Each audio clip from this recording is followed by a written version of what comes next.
할렐루야. 오늘 저는 여러 성도님들과 함께 십계명 그리고 부모 공경 이런 제목으로, 그리고 부제목 부모를 원망하지 말라 이런 제목으로 함께 은혜를 나누겠습니다. 첫째 단락은 그의 언약 곧 십계명 전반에 대한 간략한 말씀을 드리고, 그리고 본론으로 들어가고자 합니다. 자, 신명기 4장 13절에 보니까 여호와께서 그의 언약을 너희에게 반포하시고 너희에게 지키라 명령하셨으니 곧 십계명이며 두 돌판에 친히 쓰신 것이라. 이스라엘 백성이 애굽의 400년의 종살이에서 해방돼서 시내산 기슭에 진을 치고, 그리고 하나님께서 직접 임하실 그 순간을 기다리고 있었습니다.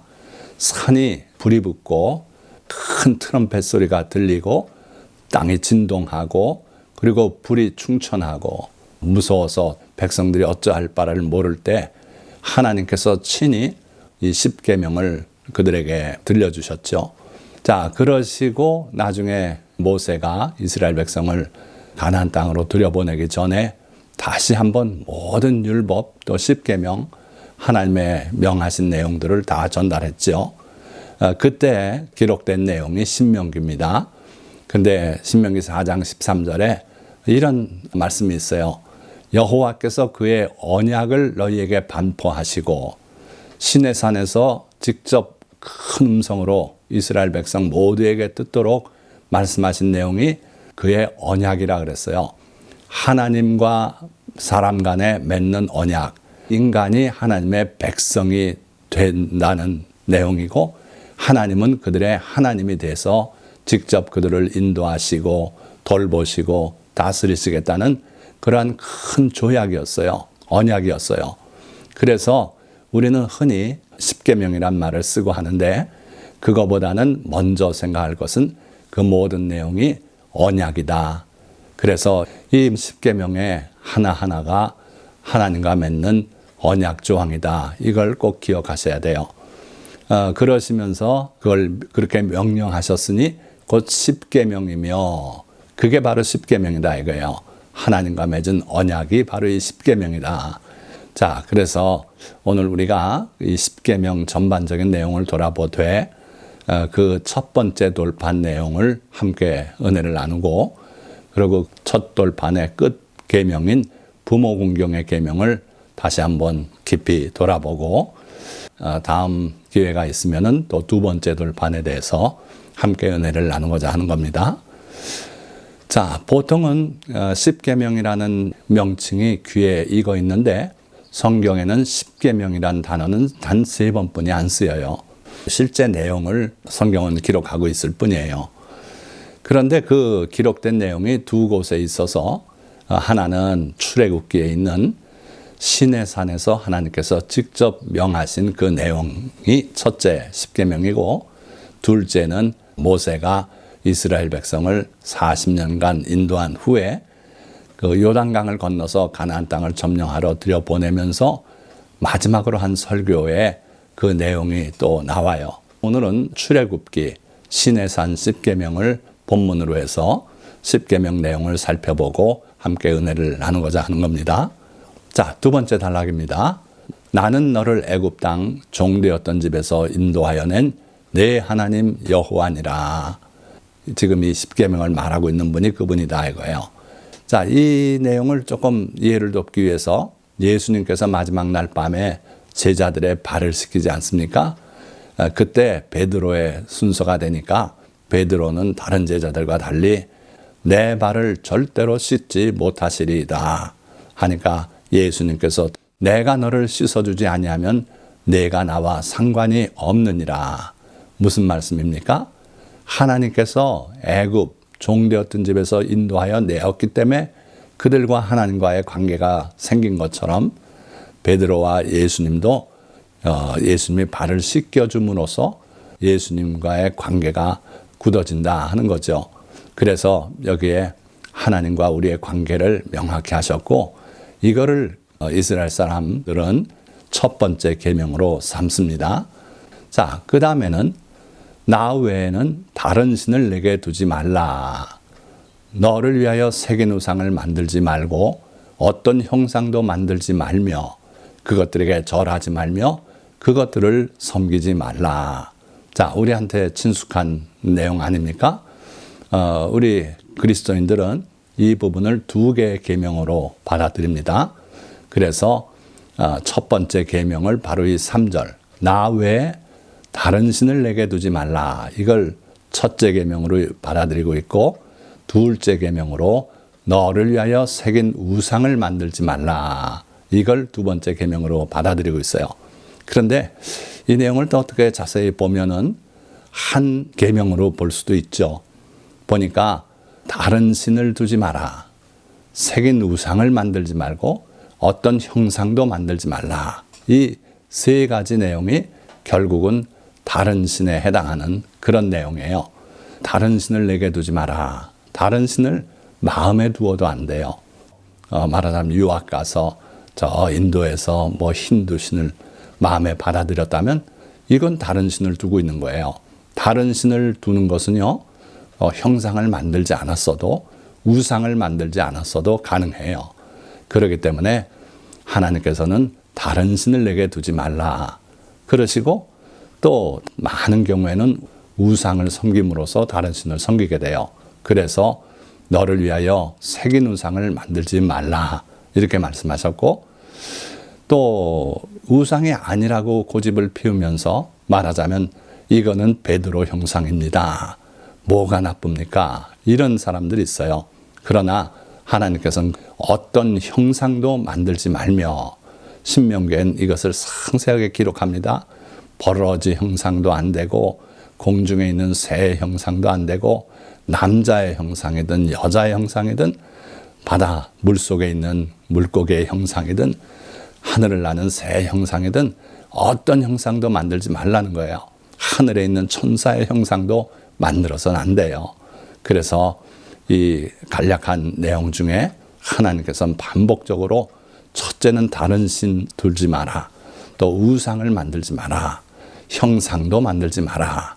말씀하고 있어요. 세 가지 상. 다른 신을 내게 두지 말라. 또 우상은 만들지도 말라. 형상도 만들지 말고 절하지 말고 섬기지 말라고 분명히 말씀했어요. 자, 그러니까 여러분들 가톨릭의 그 잘못 나간 거 이해되시지 않습니까? 형상을 그들은 만들고 거기 절하고 마리아상도 만들고 절하고 하면서 또 얼마나 섬기는지 몰라요. 닦고 모시고 다니고 이런단 말이죠. 그러면서 절대로 자기들은 하나님의 계명에 어그러지지 않는다고 말하지만 그렇지 않아요. 하나님께서는 분명히 다른 신이든 우상이든 형상이든 다 만들지도 말고 절하지도 말고 섬기지 말라고 명하고 계세요. 자, 이게 바로 계약조항이라고 보면 마치 남녀가 만나서 부부가 되면서 혼인서약을 하듯이 그런 내용이에요. 부부 사이의 정절을 말하고 있는 거죠.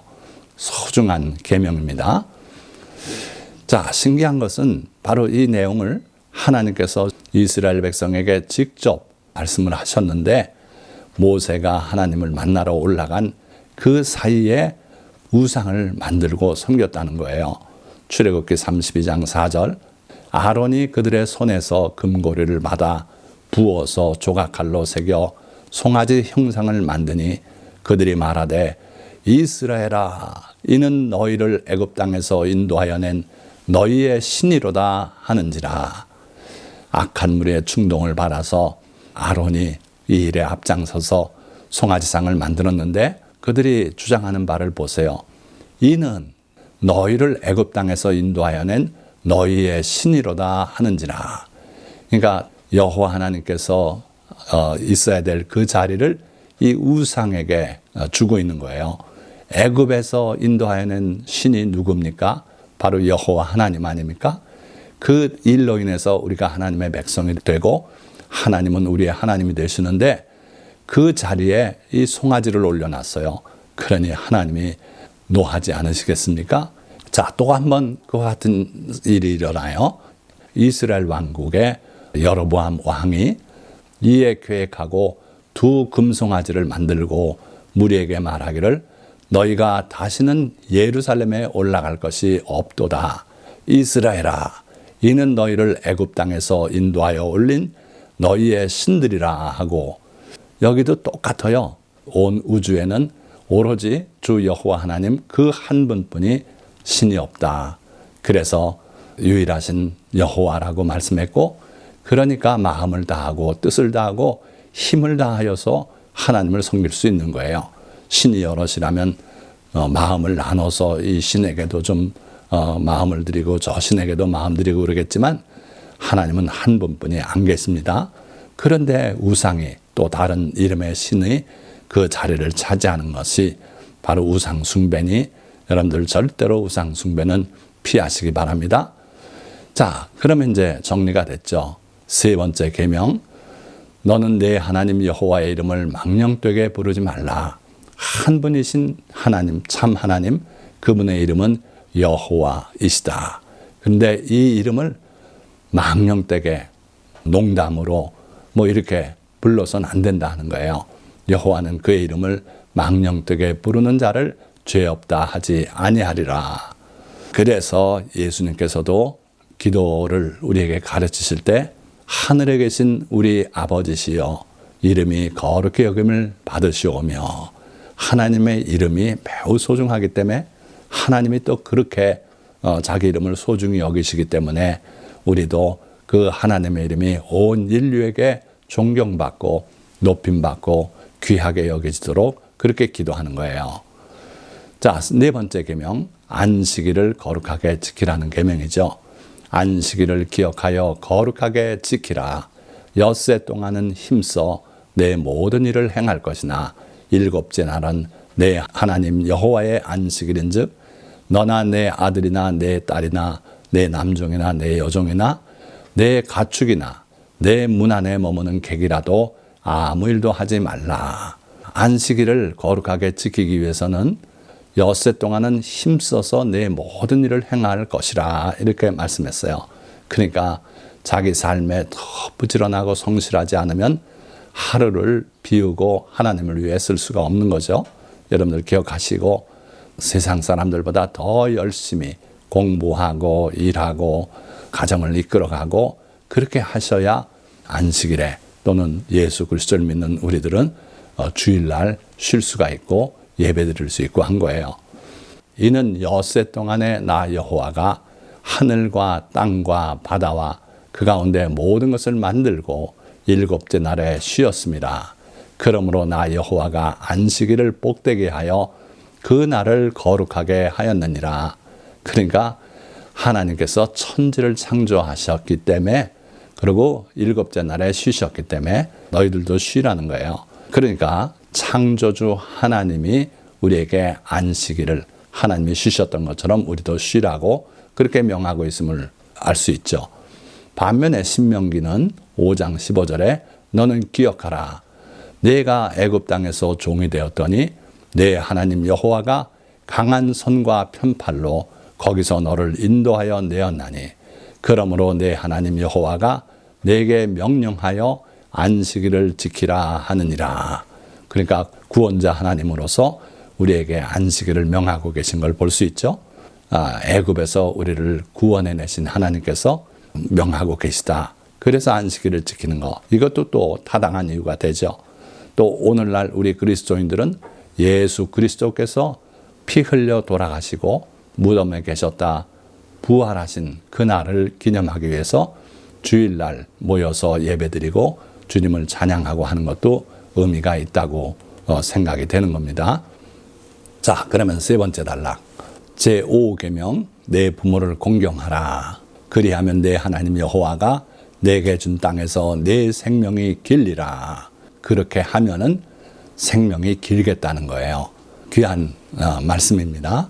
예수님께서 모세는 내 부모를 공경하라 하고 또 내 아버지나 어머니를 모욕하는 자는 죽임을 당하리라 하였거늘, 너희는 이르되 사람이 아버지나 어머니에게나 말하기를 내가 드려 유익하게 할 것이 고르반 곧 하나님께 드림이 되었다고 하기만 하면 그만이라 하고, 자기 아버지나 어머니에게 다시 아무것도 하여 드리기를 허락하지 아니하여 너희가 전한 전통으로 하나님의 말씀을 폐하며 또 이 같은 일을 많이 행하느니라 하시고, 그러니까 종교가 타락하면은 하나님의 참 계명보다 인간의 전통으로 교묘하게 교리를 세워서 하나님의 계명을 폐하고 이런 일을 많이 한다 이거예요.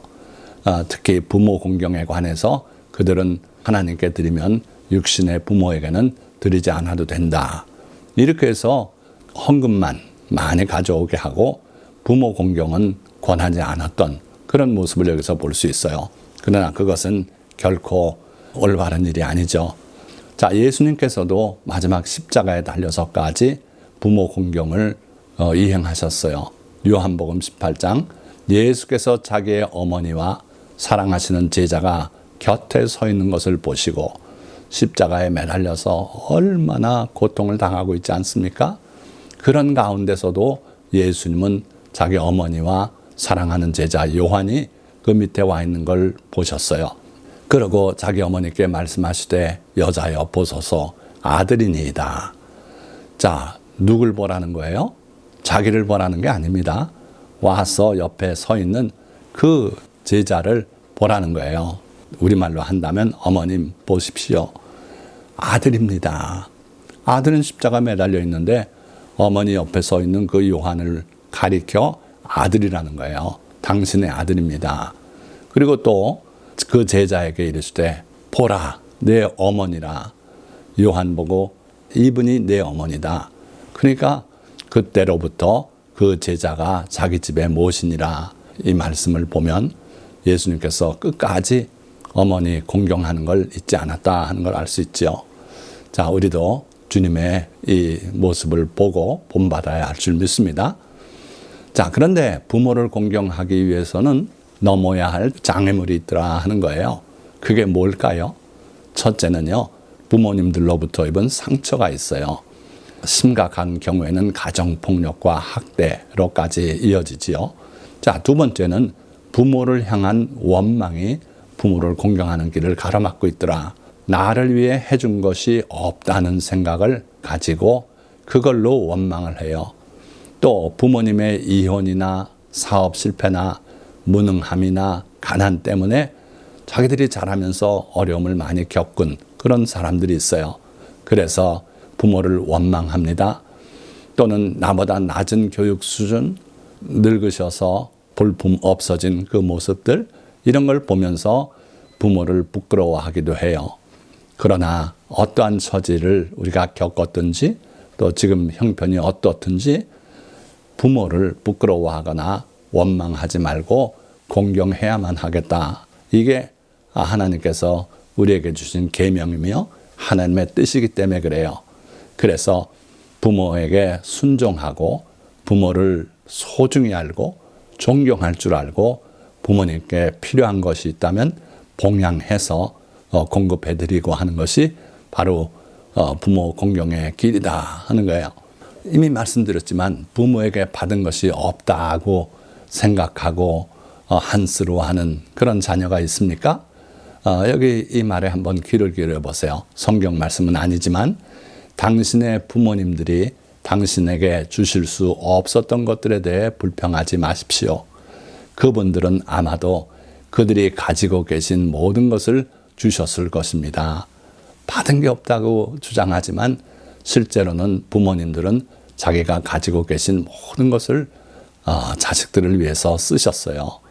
그런데도 부모에게 받은 것이 없다고 불평한다면 얼마나 악하고 어리석은 일이 아니겠습니까? 너희 중에 누가 아들이 떡을 달라 하는데 돌을 주며 생선을 달라 하는데 뱀을 줄 사람이 있겠느냐? 너희가 악한 자라도 좋은 것으로 자식에게 줄 알거든 하물며 하늘에 계신 너희 아버지께서 구하는 자에게 좋은 것으로 주시지 않겠느냐? 자식이 떡을 달라 하는데 돌을 줄 아버지는 없다. 생선을 달라 하는데 뱀을 줄 아버지도 없다. 너희가 심지어 악한 자라도 좋은 것으로 자식에게 줄 알지 않냐? 그러니까 부모는요, 자식에게 좋은 것으로 주고 싶은 본능이 있어요.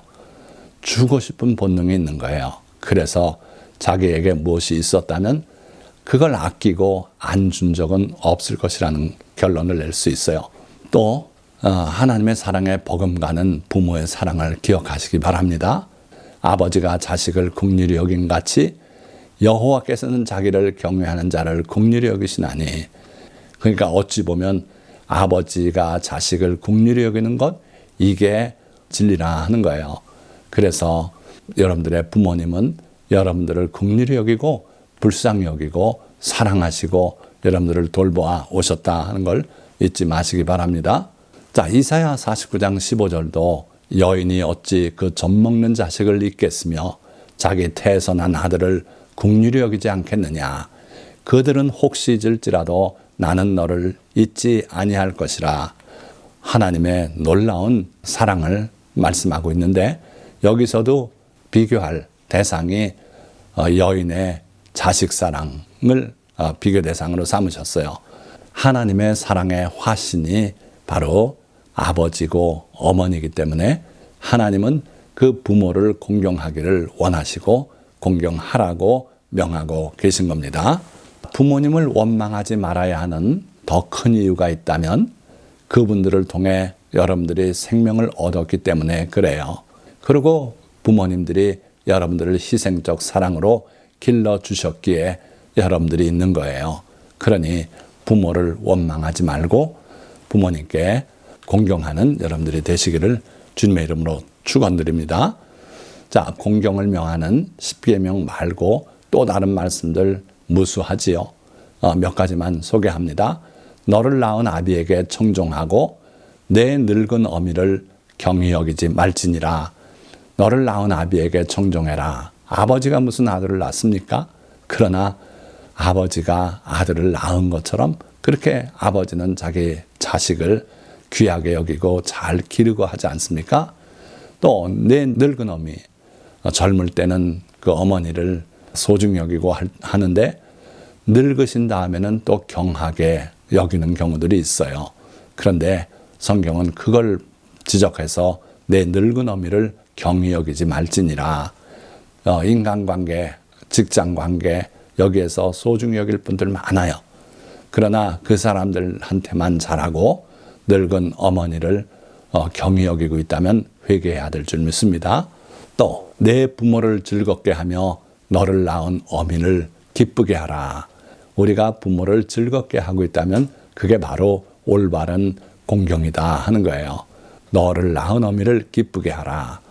아멘. 그의 부모를 경홀히 여기는 자는 저주를 받을 것이라 할 것이요 모든 백성은 아멘 할지니라. 부모를 구타하거나 이런 거 아니에요. 부모를 경홀히 가볍게 여기는 자는 저주를 받을 것이라. 여러분들이 부모님들을 중하게 여기시길 바랍니다. 공경이란 뜻이 원 의미가 무겁게, 무겁다 그런 데서 파생된 내용이에요. 그래서 부모를 소중하게, 소중하다는 게 중자, 무겁다는 내용이 들어가잖아요. 부모를 중하게, 무겁게 여기는 여러분들이 되시기 바랍니다. 결코 부모를 경홀히 가볍게 여겨서 저주받는 사람이 되지 않으시기 바라요. 마지막으로 아비를 조롱하며 어미 순종하기를 싫어하는 자의 눈은 골짜기에 까마귀에게 쪼이고 독수리 새끼에게 먹히리라. 여러분들은 하나님을 사랑하듯 그렇게 자기 부모를 공경하시기를 예수 그리스도의 이름으로 축원드립니다. 자, 그러면 10계명 후반부 6계명부터 10계명까지는 다음 기회에 함께 나누기로 하고 말씀을 맺겠습니다. 하나님은 우리를 위해 자기 독생자 예수님을 대속제물로 보내주셨습니다. 이제 누구든지 예수 그리스도를 믿으면 그가 흘리신 보혈로 죄사함을 받고 구원받아 하나님의 자녀가 되고 영생을 얻을 수 있게 되었습니다. 그러나 구원받은 성도가 하나님의 법을 모르면 이 땅에 사는 동안 하나님이 기뻐하시는 삶을 살 수 없을 뿐만 아니라 다시 죄에 빠져 구원에서 멀어질 수도 있습니다. 그래서 구원받은 성도들은 하나님이 내려주신 10계명부터 율법의 지극히 작은 것 하나까지 소중히 여기고 최선을 다해 준수해야 합니다. 그럴 때 주님은 우리로 인해 영광을 받으실 것이며 우리는 천국에서 크다 일컬음을 받게 될 것입니다. 오늘 이 설교 말씀을 들은 모든 성도님들, 하나님의 십계명을 더욱 소중히 여기고 그 십계명 내용을 묵상하고 어떻게 살아야 그 계명을 이루는 것인지 여러분들이 바로 깨닫고 하나님의 계명을 준수하며 또 부모 공경의 계명을 준수해서 이 땅에서 잘 되고 장수까지 누릴 수 있는 여러 성도님들 되시기를 예수 그리스도의 이름으로 축원드립니다. 기도하겠습니다.